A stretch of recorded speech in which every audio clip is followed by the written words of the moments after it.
everyone, and welcome to tonight's webinar. My name's Jonny Bealby. I founded Wild Frontiers, and tonight I'm delighted that we are talking about one of our hottest destinations at the moment, Albania. It's great as well to see so many people continuing to sign up for our webinars. As those of you that have watched a few of them will know, we started them during the pandemic, which was a great lifeline for us to get to do something and get some information out there. And they've proved really popular, and it's lovely to see so many people, over 500, signing up for tonight's webinar about Albania. So wherever you are in the world and whenever you are watching this, because I'm obviously aware that lots of you will not be watching this live, good morning, good afternoon, good evening, wherever you are, and you are most welcome. Thank you very much indeed for joining us. So those of you that have watched our webinars before will know the drill. I will give you a little bit of background about myself and setting up Wild Frontiers, and then talk about my own experiences of being in Albania, which goes back about 12 years. Then I will hand over to my friend and colleague, Marc, who will talk to you about the finer points of this very interesting country, the history, the culture, and some of the trips that we run there. That should last about 45 minutes, after which Michael, who is sitting behind the wings, will be collecting any questions that any of you have. Please use the Q&A button at the bottom for asking your questions, and he will throw those questions to Marc and myself, and hopefully we will give you coherent answers. Then tomorrow we will send out an email which will have a link to this webinar, so you can either watch it again or share it with your friends, and some other information as well. So without further ado, let me share my screen and crack on. Where are we? We are here, aren't we? Yes, so as I say, I'm going to tell you a little bit about my own backstory. So the 90s for me were a decade of adventure. I drove a motorbike right the way around Africa.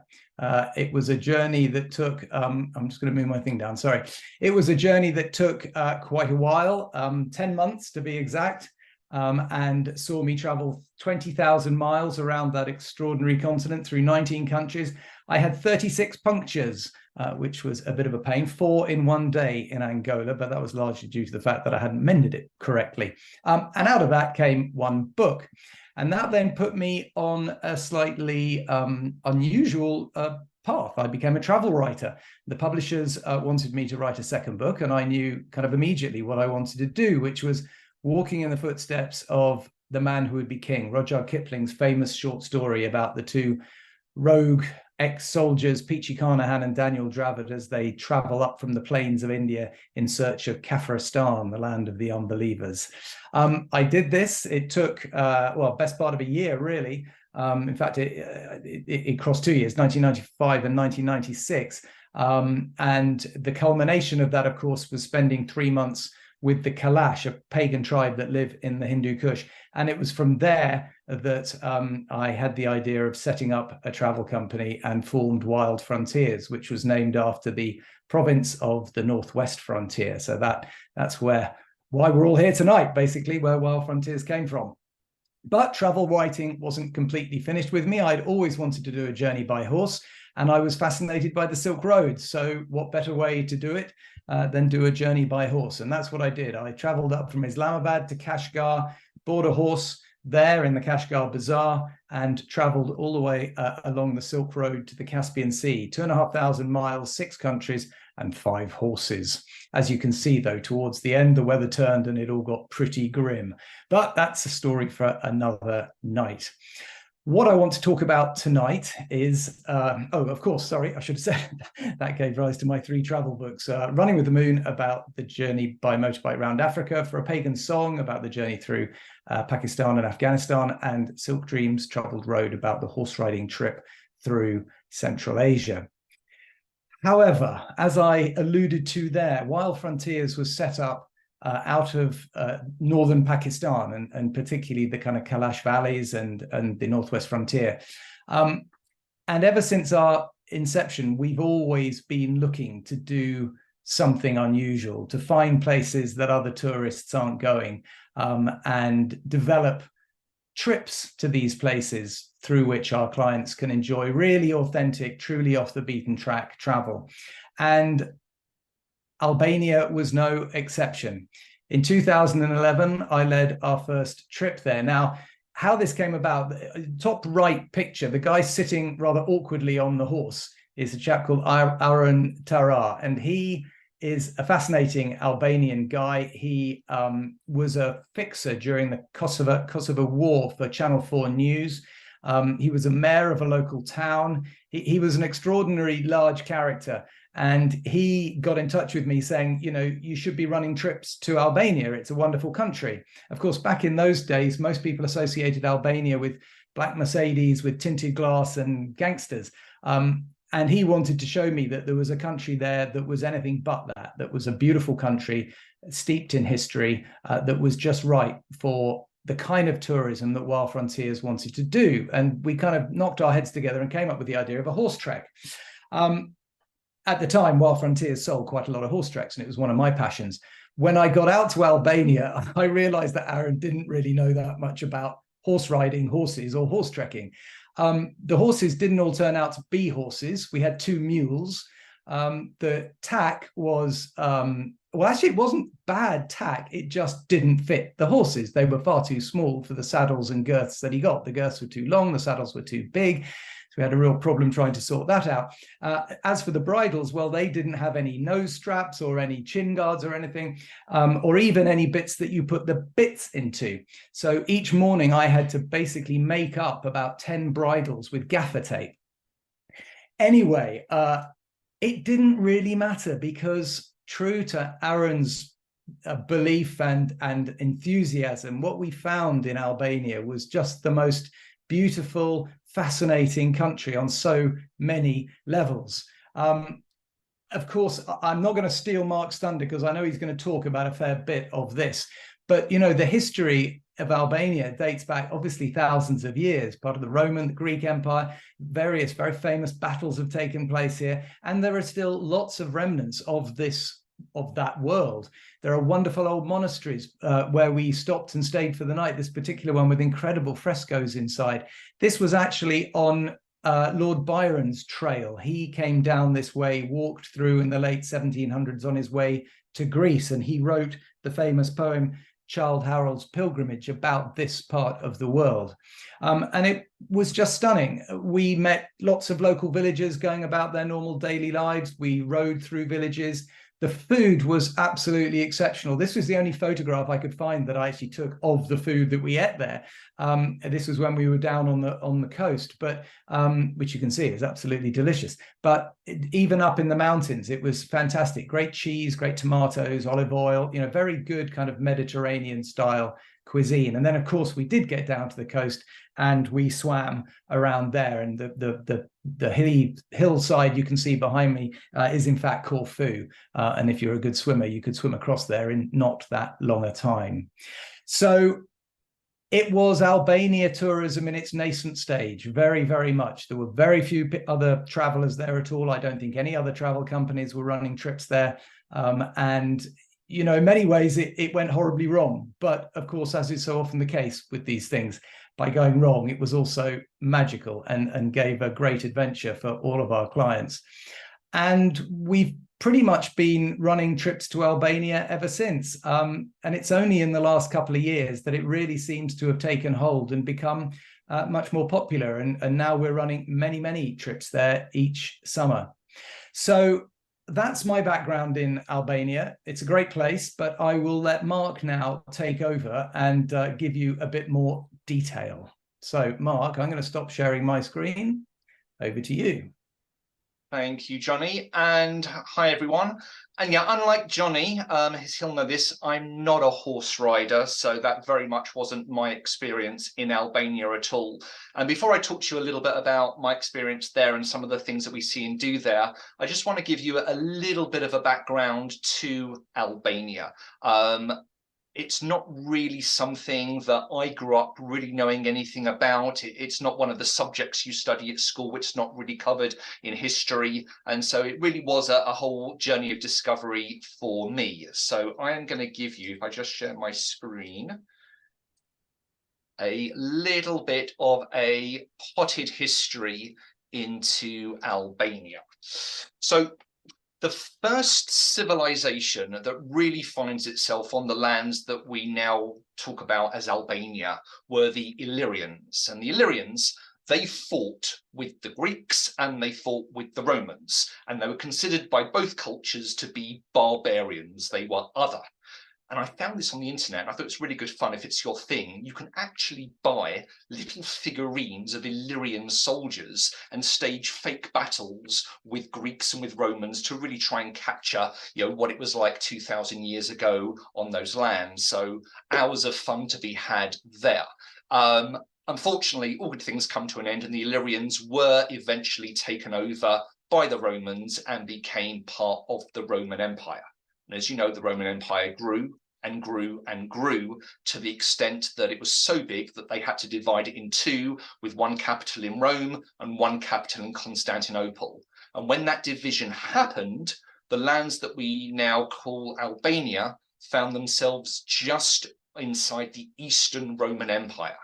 And that meant that when the Roman Empire, the Western Roman Empire, collapsed in the 5th century, Albania was safe within the lands of the Eastern Roman Empire, which became known as the Byzantine Empire.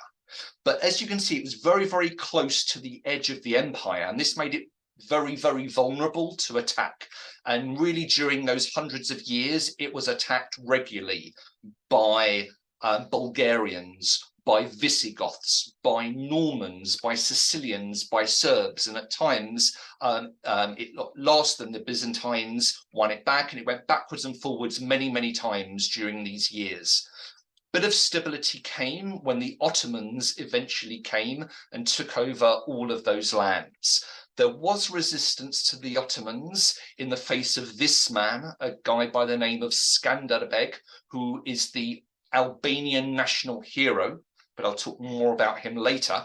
And during this era, a lot of the Albanians converted to Islam, not because they were forced to do so. Some obviously wanted to, but there was actually a tax incentive to convert to Islam, because if you were Christian, you could be Christian, no problem. You just had to pay a higher level of tax.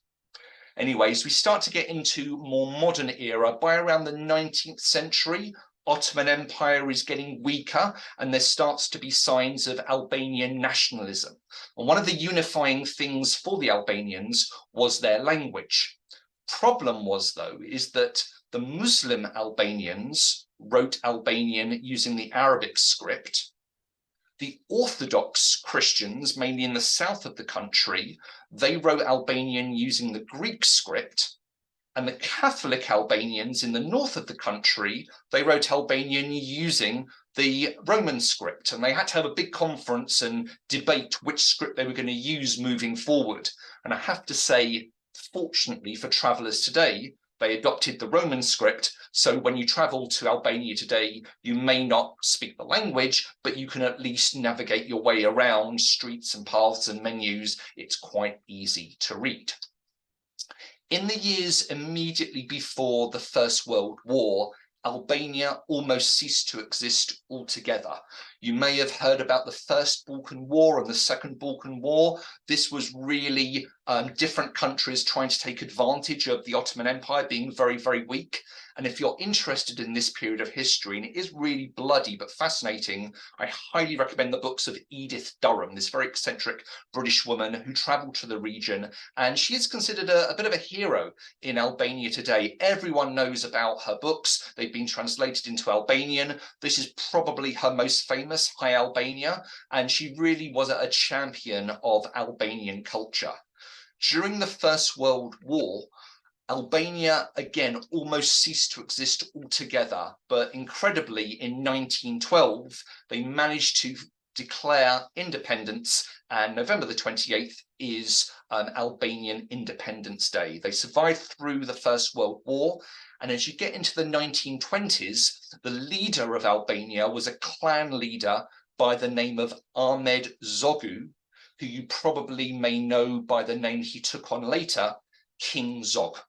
And he looked to Italy for support for his new nation. And so if you go to Tirana today, the capital, from the 1920s and the 1930s, you'll see some absolutely stunning architecture, all very much inspired by the Italian influence. But when I talk about Italy in the 1920s and in the 1930s, you're probably thinking of a certain gentleman, and you'd be right that King Zog and Mussolini became allies. And this meant that when the Second World War started, Albania very much was on the Axis power side rather than on the Ally side. This gave it the attention of the British, who went into Albania, and they sided with the partisans against the more right-wing fascist dictatorship in the form of the SOE, the Special Operations Executive. And this was set up in 1940 to do secret wars, to do sabotage, to do subterfuge, and it was the precursor to MI6, which carries on their good work to this very day. At the end of the Second World War, these three gentlemen, Mr. Churchill, Mr. Roosevelt, and Mr. Stalin, got together in Yalta to divide up Europe, to decide what the areas of influence would be. And there's quite a lovely little story. I don't know if it's true, but it was told to me by one of my Albanian guides that they spent hours at the conference going through a map, trying to work out which country was going to be under, European and American influence, which was going to be under, Russian, Soviet influence. And they'd worked it all out, and they're all happy, and they're just about to leave. And suddenly Churchill goes, "Oh my God, we forgot to discuss Albania. What about Albania?" And apparently Stalin just looks round and says, "Mine. Of course." And apparently that flippant statement sealed the fate of Albania for the next few decades, and it very much became part of the Soviet world, predominantly under their leader Enver Hoxha.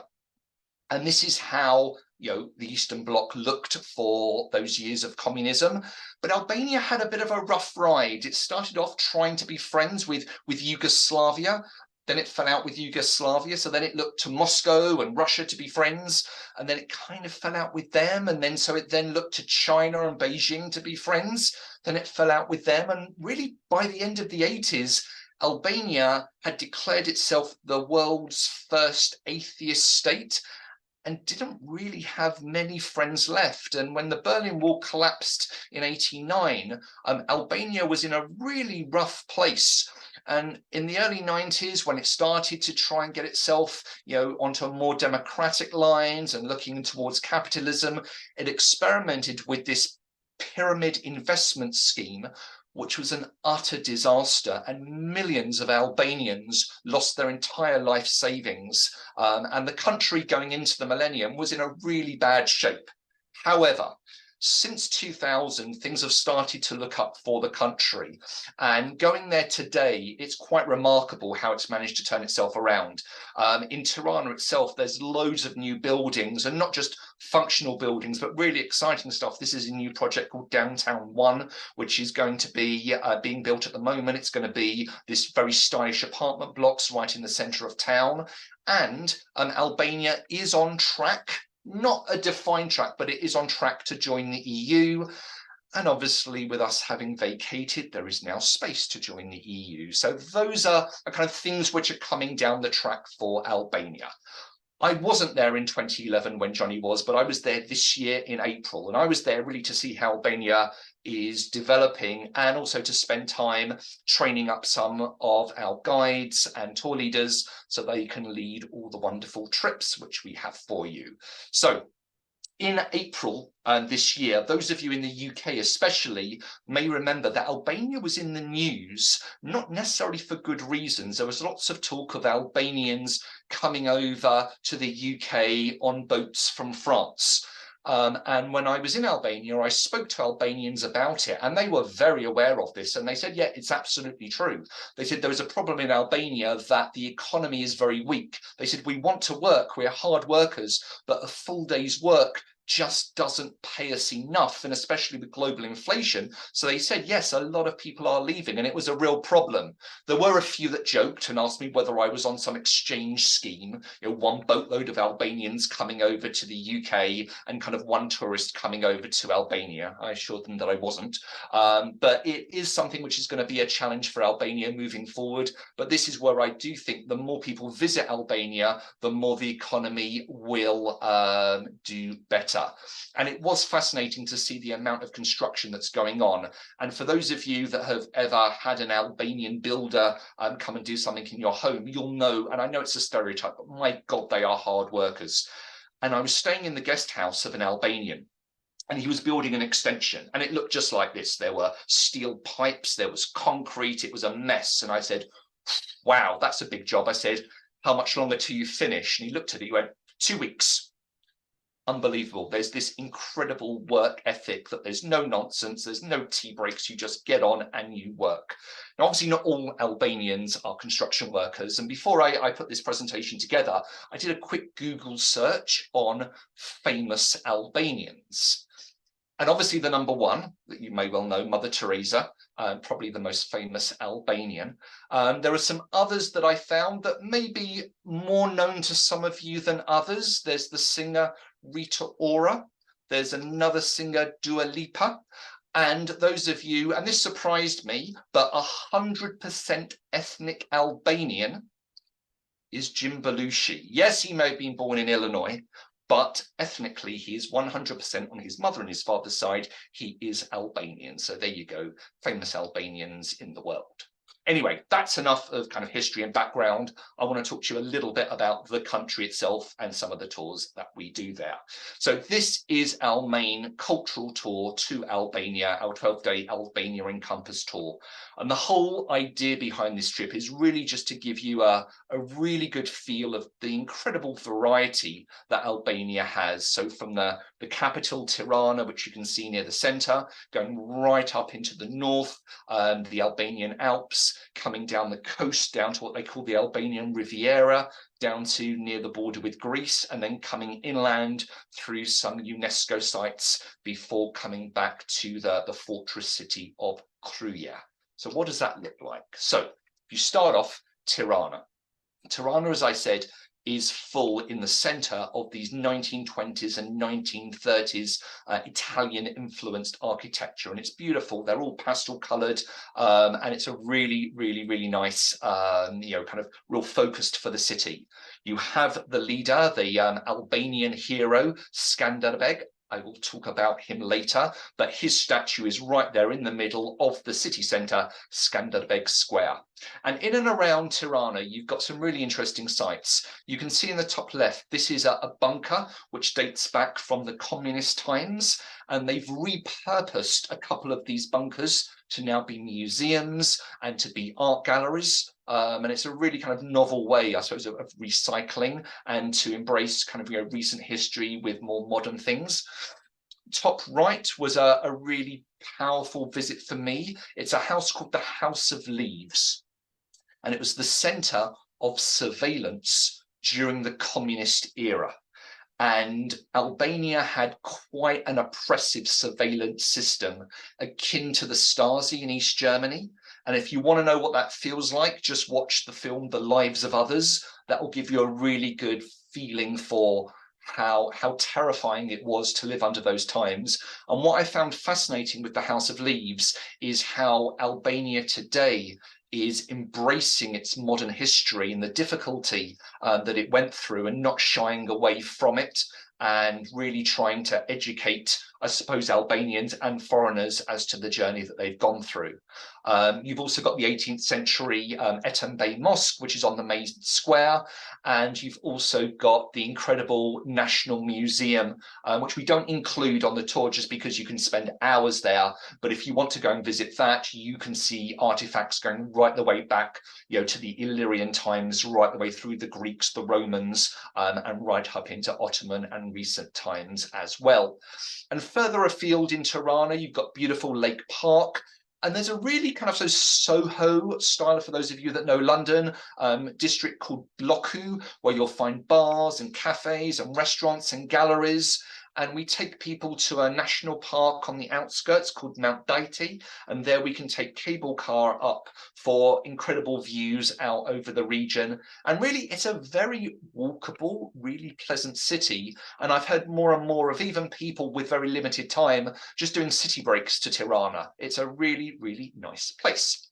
Anyway, moving on from Tirana, we're heading north.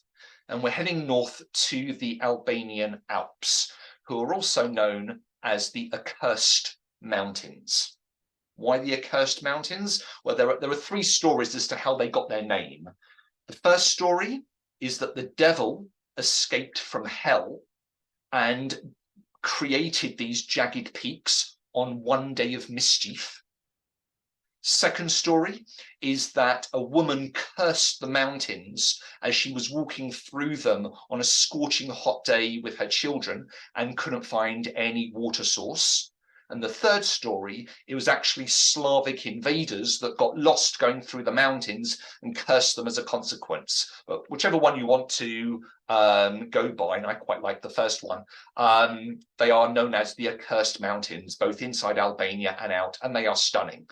And getting to and from the Accursed Mountains from Tirana in the south is a journey in itself. And on this trip, we go up through Kosovo, which in this part of Kosovo is very much ethnically Albanian.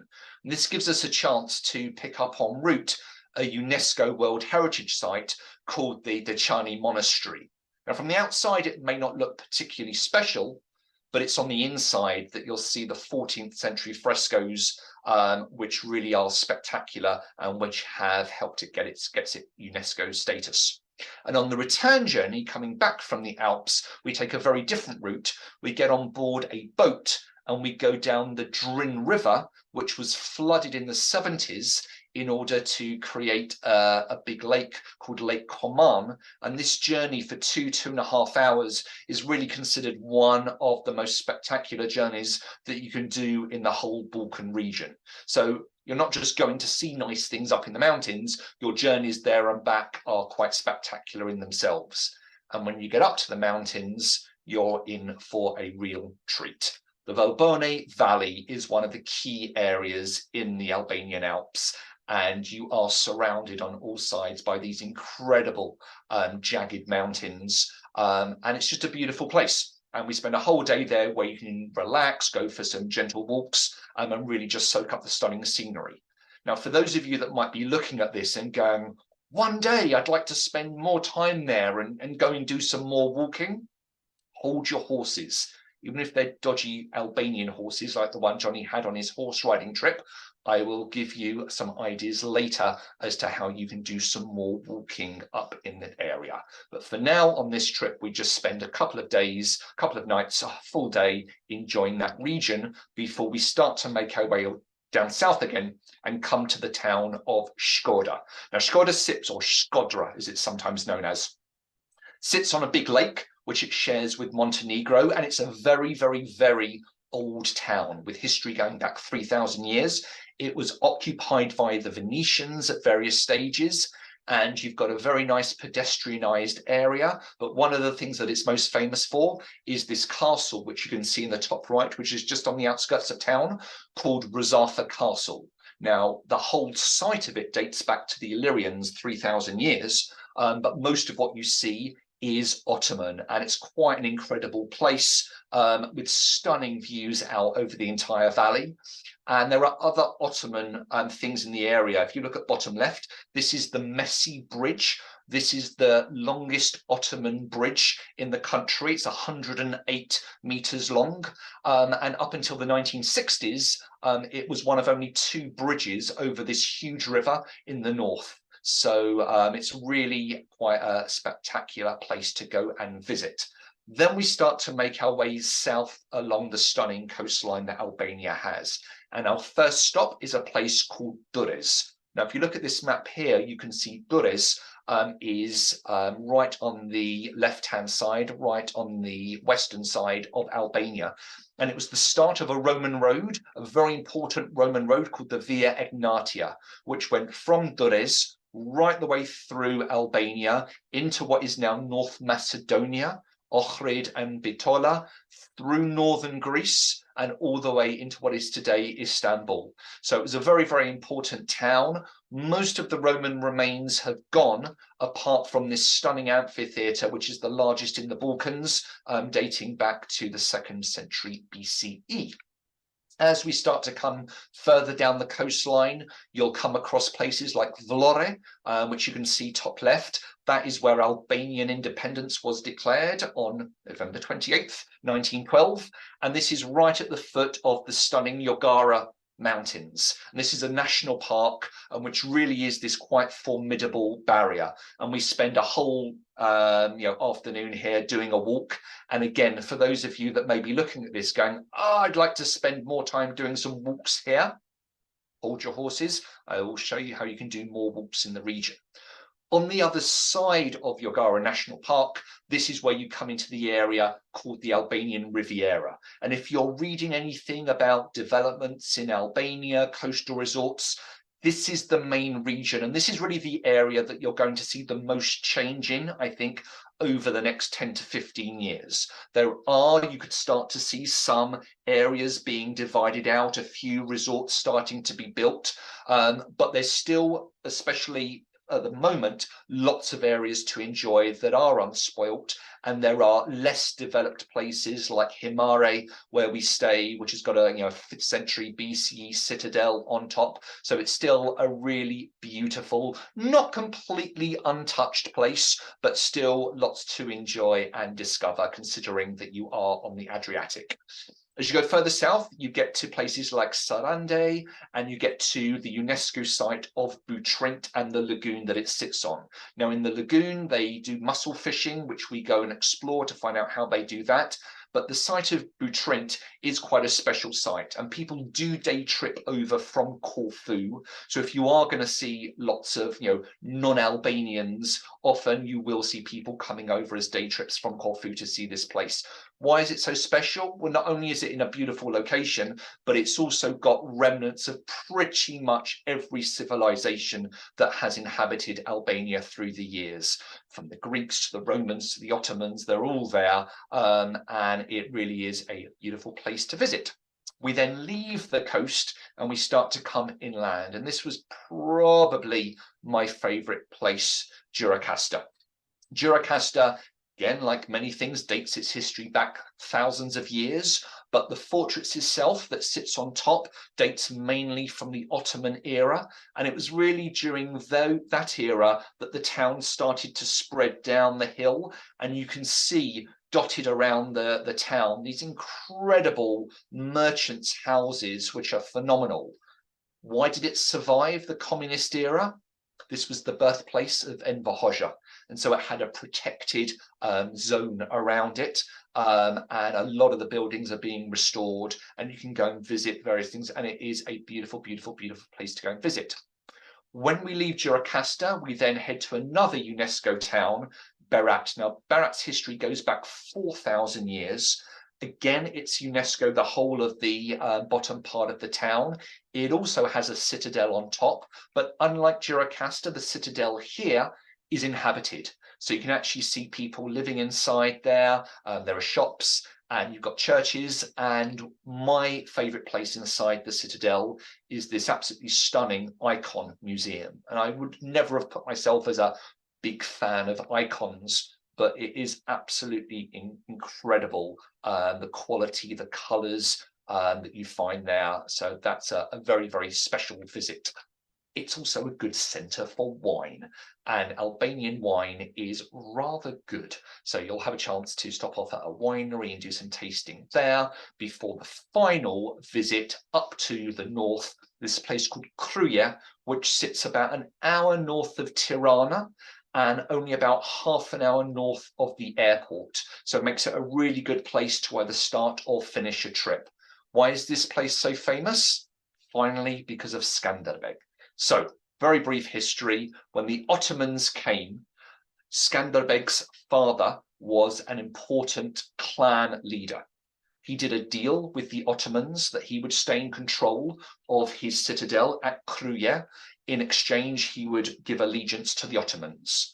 As was often done, his young boy Skanderbeg, who was known at the time as George. He got taken to Istanbul and trained up as a soldier. And as a teenager and as a young man, he was a very proud Ottoman, but he never forgot his Albanian roots. And when he was fighting with the Ottomans against the Serbs in a famous battle in a place called Niš, and the Ottomans lost that battle, Skanderbeg thought, this is maybe my opportunity. He ran away. He came back to his hometown in Kruja. He managed to charm his way into the family home. And there he united somehow all the very disparate Albanian clans in a move that has been likened to Mel Gibson, William Wallace in his Braveheart role, and united everyone against the Ottomans. And for 34 years, they pushed the Ottomans out of Albania and they created a kind of independent state. Unfortunately, he did come to an end, not quite as nasty an end as Mel Gibson in Braveheart, but he died of malaria, and soon after that the Ottomans took back control of Albania. But people have never forgotten what he did in unifying the Albanians, and his legend still lives on, not just in statues that you see around the country, but in the fact that his family standard, the coat of arms that his family had, the double-headed eagle, is on the national flag today. So you cannot go anywhere in Albania without referencing and hearing about Skanderbeg. And in Kruja itself, not only do you see the famous citadel, but inside there's a museum dedicated to Skanderbeg and his story of Albanian independence. And it's also a very nice place for buying souvenirs. So that's it. That is our 12-day Albania encompassed trip. Now, as I said, for those of you that were looking at those northern mountains and drooling and thinking, oh, I'd like to spend more time up there, we can do that. We have an 8-day trip that goes specifically up to those northern mountains to do some really good walking. You'll still get some cultural sites. You'll still get to see Skoda and the Rezafa Castle. You'll still get to see Kruja and Skanderbeg, and you'll still get to go up Lake Koman. But you will be spending the vast majority of your time in Valbonne, in Thethi, in Vusanje. You will actually on this trip cross international borders in the mountains and really enjoy probably some of the most spectacular scenery, definitely in this part of Europe. But I have to say that it is not easy walking.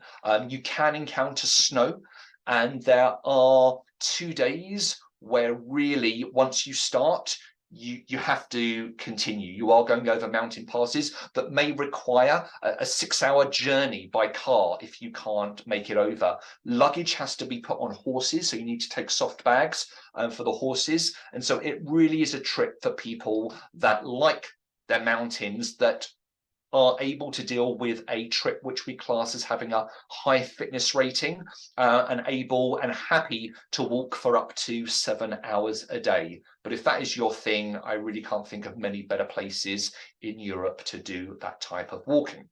Now, if you wanted to do some walking, but you think, oh, that's maybe a little bit too tough, or you were tempted by some of the other sites, we have a southern walking trip. And miraculously, I've managed to schedule the trip so that the northern walking trip and the southern walking trip go back to back. So you can actually, we've actually had quite a few people do one after the other. And the southern Albania trip goes from Tirana right the way down south. You'll take in cultural sites such as Gjirokastër, Butrint and Tirana, but you'll be spending more of your time doing some of the beautiful coastal trails, but having more time to really enjoy places like Yogara National Park, but also coming inland to the areas near Gjirokastër. And here you will walk through some of the lands that Jonny did on his horse trek back in 2011, the lands that Byron went through, seeing some of the churches, having food, with local families, and really getting a feel for some of the village life in this part of the country. This we class as moderate to high. You still need to be a walker. It's just not as challenging as the northern trip. And finally, brand new, in fact, not even on our website yet, it's still being finalized. Give me another 2 or 3 weeks and it will be up on our website. It's a brand new trip, really taking in Albania and some of its neighbors.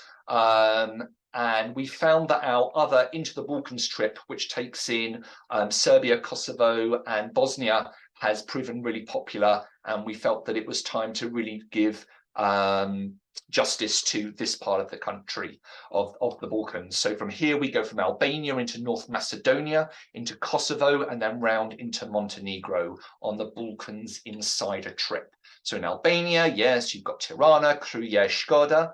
But in North Macedonia, and apparently I'm reliably told by my marketing department that it's trending at the moment, North Macedonia, a little bit behind Albania, but it is coming up. I loved it. I was in North Macedonia about 5 years ago. Lake Ohrid is Europe's oldest, I believe. And on the shores, you've got the wonderful UNESCO town of Ohrid, where the Cyrillic alphabet was developed. You've got a national park, Galifitha, which overlooks the whole lake. You've then got Bitola and Heraclea Lyncestis, which was on the Via Egnatia, which has got some beautiful Roman remains. And you've also got the capital of Skopje, which was where Mother Teresa was born. From there, we head over into Kosovo, which is the one country in the region that I haven't been to, and it is on my list. You've got Prizren, the cultural capital. You've got the monastery that I showed you on the Albania Encompass trip, which is the UNESCO site. And you've got the beautiful Shar Mountains, which again, we're just doing some gentle day walks in just to give you a feel, pardon me, for the variety there. And then Montenegro, that I think I went to back in 2013 and I fell in love with. Fantastic country. And from here, you'll see the wonderful scenery around Kolašin. You've got the Lake Skodra National Park. You've got Lovćen National Park, where you can actually go up and pretty much see the entire country from that viewpoint in the bottom right. And then, even though it's quite busy, one of the most stunning places, if you've never been there, Kotor in the top right, which was ruled by the Venetians for 350 years, is just stunningly located and is an absolute must in the region. So some wonderful things to see on that trip. Getting there and away to and from Tirana is really quite easy. British Airways have got direct flights, as do now Ryanair and Wizz, and the airport in Tirana itself is quite modern and easy to get through. With regards to when the best time is to visit, depending on what you're after, you can actually go year round, but if you go in the winter, it really is quite extreme winter temperatures, but they do have winter sports there. It's not really our thing, but you can go there.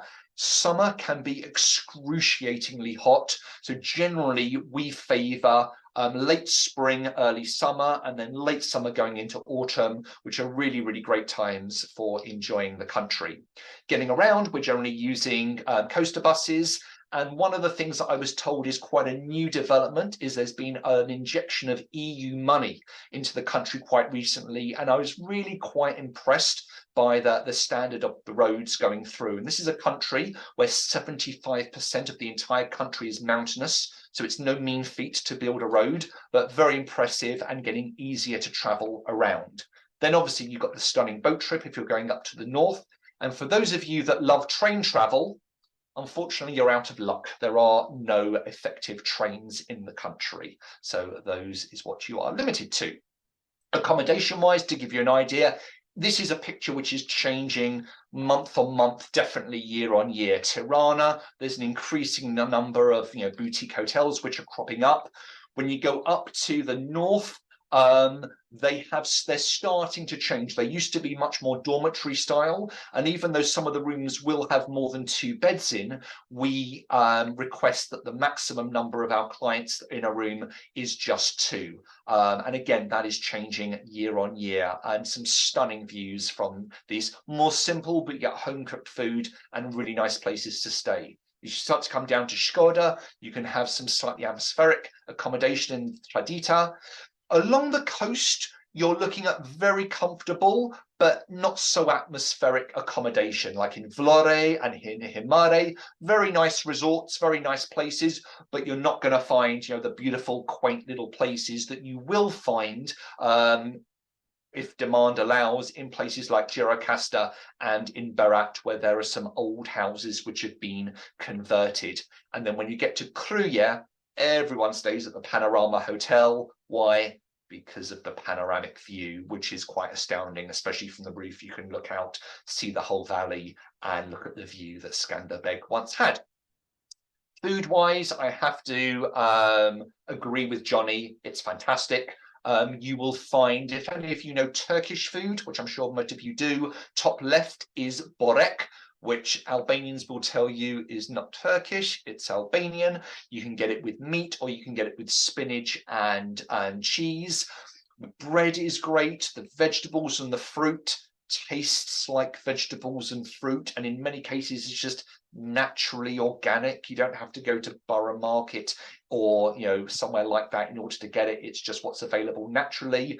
There's fish from lakes, from rivers, and from the sea, and then you've got some national dishes like kovetash, which has got lamb and yogurt and egg, and it's all baked together, and that is wonderful.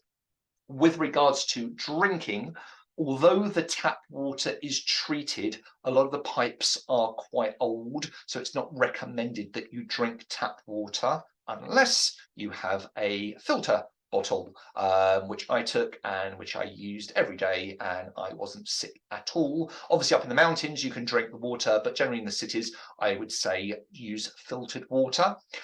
Beer is brewed locally and it's very good. My favourite was the Korcha beer, which comes from a brewery which was built, I think, in 1928. The wine is rather good, and it hasn't yet got that international reputation, and it might not, because a lot of the vineyards are quite small, but I was very impressed by the wine there.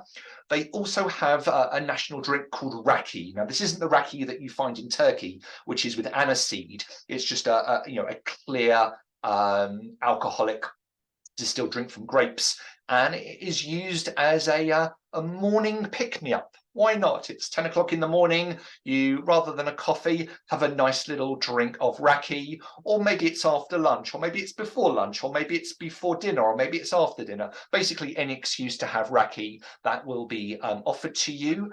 And I was utterly blown away by the number of coffee shops I found everywhere. My God, the Albanians are big coffee drinkers. More coffee shops per square mile than you'll find in Amsterdam or other places, I don't know. But yeah, fantastic coffee everywhere. So for those of you that like that little drug, you will be very well served. With regards to responsible travel, they're getting there. I saw some projects. Okay, I'm lying. I saw one project, this plastic thing in Kruja for plastic bottles. I don't know what happens to the single-use plastic afterwards, but they were at least collecting it. I tried where possible, to find, local people selling locally made goods. There was this woman outside Juracasta Citadel. There was this gentleman that I found outside Kruja Castle. And obviously just kind of eating local food rather than imported food, which you'll definitely want to do, is a real bonus. And this was something that was making quite a bit of news when I was out there in April. It'd just been announced that the Vjosa River, the entire river, had been turned into a protected national park. And one of the reasons why it was getting a lot of publicity was because Leonardo DiCaprio had taken on the cause. Now, quite a few of the Albanians that I spoke to were a little bit annoyed. They said, we've been talking about this for years. Leonardo gets on it for 5 minutes and suddenly actions happen. But ultimately, they were happy that, yes, the river is protected. It is a national park. So that's good. However, I have to say, Albania is a real country, and it's definitely got its challenges as well. And people said to me, yes, all they've done is the dams that they were planning on building on this river, they're just going to build on another river. And no one really talks about the fact that in the mouth of the tributary of the river, where it comes into the Adriatic, just north of Vlore, that's where they're building a new international airport. So national park protected, yes, but go figure, this is Albania. It's a wonderful place. There are still hidden corners, little cafes to find. I think the country is going to go through a lot of changes over the next 10, 15 years. But I would say whether or not you want a 12-day cultural tour, whether you want to go trekking in the north, trekking in the south, or whether you want to do a multi-country trip, taking in some of its neighbours, however you travel to Albania, go, you will not be disappointed. Jonny. Great, Mark. Thank you very much. That was absolutely fascinating. I'm going to ask one quick question before we actually get to the Q&As. In Gjirokastra, is that US spy plane still there? Did you see that up in the castle? Inside the citadel, still there. Yeah, I can't remember the story about how it got there, but I know they're quite proud of it, aren't they?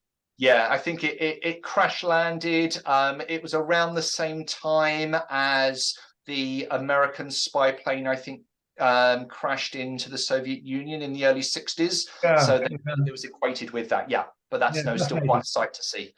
Okay, just quickly, I'm going to share my screen again because I've got a couple of things to talk about before we go to Q&As. Hang on a minute, what's that? Oh yeah, Mark didn't mention, October is our sale month and we have 10% off all signature trips, which means we have 10% off the Albania Encompass trip and walking in southern Albania. So if you want to catch one of those trips with a 10% discount, then crack on. Of course, there are, I think, about 27 signature trips we have. So just go to our website and look through them and see which trips there really are some huge savings to be made. If you want to do the Great Silk Road Adventure, 47 days from Beijing all the way to Istanbul, you'll save about 1,400 quid, I think.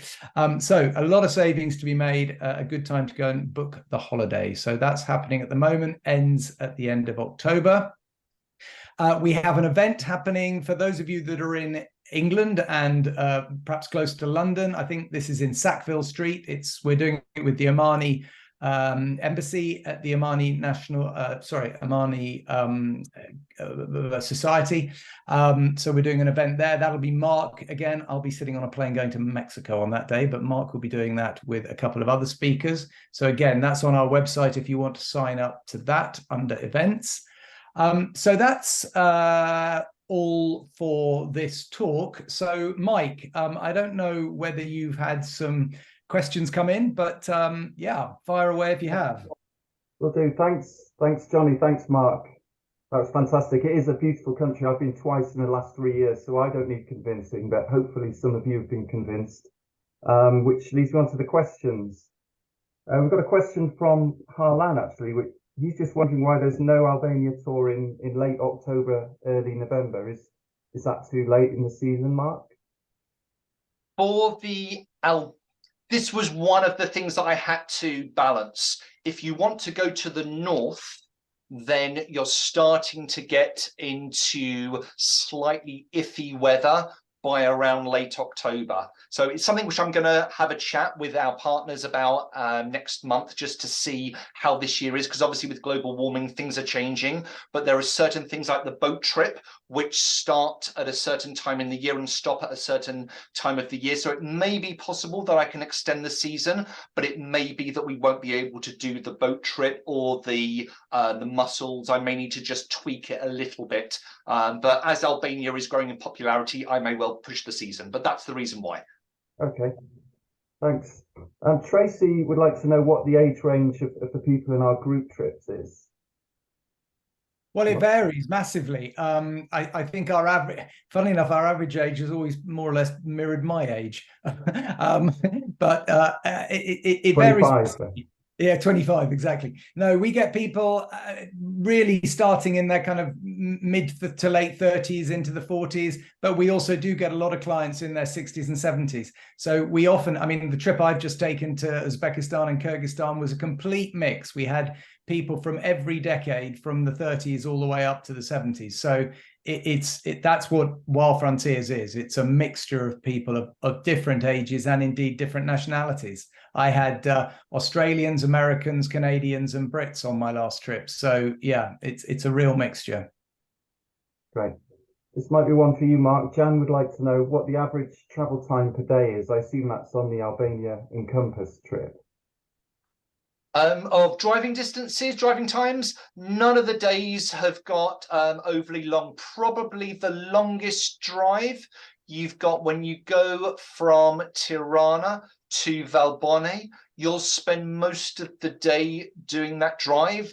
But again, you're stopping off en route, seeing, the monastery. You've got border formalities to cross, and then when you're going from Škoda, you're going down via Durrës, seeing the amphitheatre, and coming down to Vlore. You're maybe looking those days, you may be looking at about 4 to 5 hours of driving on those days. But most of the other days, kind of 3 to 4 hours is usually typical as the longest day. It's not a tiny country, but it's not a huge country either. Yeah, great. Julia would like to know if there's much wildlife to see in Albania. I didn't see a huge amount beyond the odd bird of prey. I don't know about you, Mark.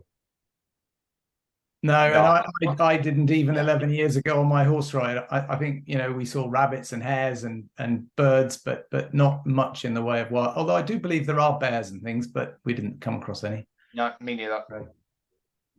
Judith has suggested a book that she recommends reading before visiting Albania, Land of Eagles, Riding Through Europe's Forgotten Country by Robin Hanbury-Tennyson. Oh, yes, absolutely. Robin Hanbury-Tennyson, quite right. I mean, he's big in this part of the world, isn't he? Yeah, sounds great. Do we have any other books that we would recommend people read before visiting? Crikey, off the top of my head. I know Misha Glenny's Balkans book is brilliant. I was actually sent one yesterday by one of my friends who may actually be watching. If you are there, Kevin, hello. But it's called The Accursed Mountains by Robert Carver.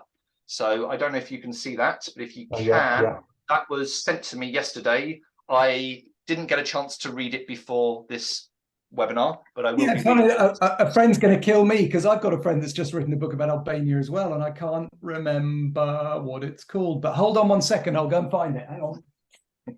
Yeah, the Misha Glenny book, The Balkans, that's 1804 to 2012. That's a really good overview of the whole Maybe region. Mike, tomorrow in the email that we send out, we can include a few links to these books. Absolutely, yeah, I'll add those in. Peter would like to know if you can use credit cards or do you need to bring a fair amount of cash with you?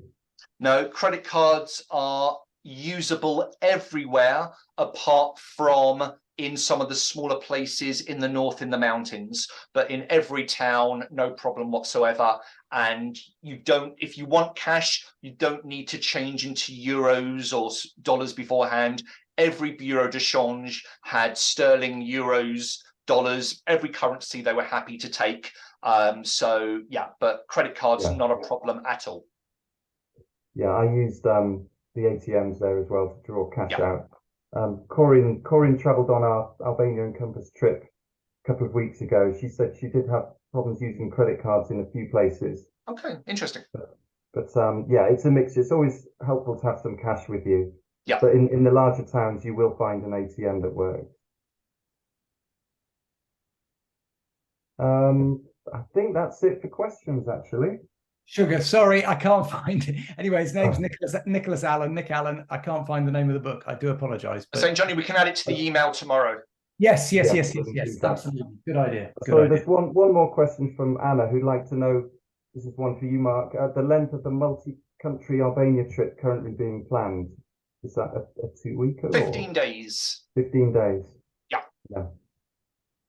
Great. I mean, there's so many good combinations you can do in that region because they're all quite small countries and they're all, easy to get from one to the other. And it is interesting that although you will go outside, but when you're talking about the ethnic Albanian area, it includes all of Albania, but it does include parts of Kosovo, in fact, most of Kosovo, but it also includes parts of Montenegro and parts of North Macedonia as well. And on the walking trip, when we cross the border internationally into Montenegro, we're actually staying in a small village which is 100% ethnically Albanian, even though it sits within the borders of Montenegro. So again, it's very complicated, but very, very interesting just to see how it all sits. Great. Just a couple more book recommendations. One from Bridget, and this is a great book actually, Free, Coming of Age at the End of History by Lee P. And then To the Lake, A Balkan Journey of War and Peace by Kapka Kasabova. That's from Judith again. Yeah, actually, there is another question. Rose asks, is Albania very touristy now? So you kind of touched on that, Mark. It's changing. But... Yeah, it depends where you go and when you go. You will see, so as I said, if you go to Butrint, which you will do if you're in the south, you may see people coming across from Corfu. So yes, there you will see people. I didn't see any cruise ships around. Mainly, I've been told that July and August are the main times for Albanians to go on holiday, and trying to get accommodation along the coast during that time is very busy. There are places, the Panorama Hotel in Kruja, it really is the place where everyone stays. So there are points. It's definitely not as remote as it was, when Jonny was there in 2011. But if you consider it as a European country, then I would say it's very untouristy. If you're comparing it to the likes of, Kyrgyzstan or Tajikistan, no, it's not in the same level of remoteness. But if you go expecting, I suppose, the benefits that brings as well, now that you've got greater variety, you've got some nicer little restaurants, you've got those things as well. So it's not completely off the map. It is trending at the moment, but it is still a place where the vast majority of people that go there will still be going in the summer, will still be just going to the coast in the resorts which are being built. The vast majority you won't see once you go elsewhere in town. Yeah. Great. All right. Well, Mark, thank you very much indeed for another fantastic presentation. Mike, thank you very much for comparing and for doing the questions. And thank you everyone for watching. That was wonderful. We'll be back with another webinar, I'm sure, very soon. But thank you all very much for watching. Thank you. Thank you. Bye.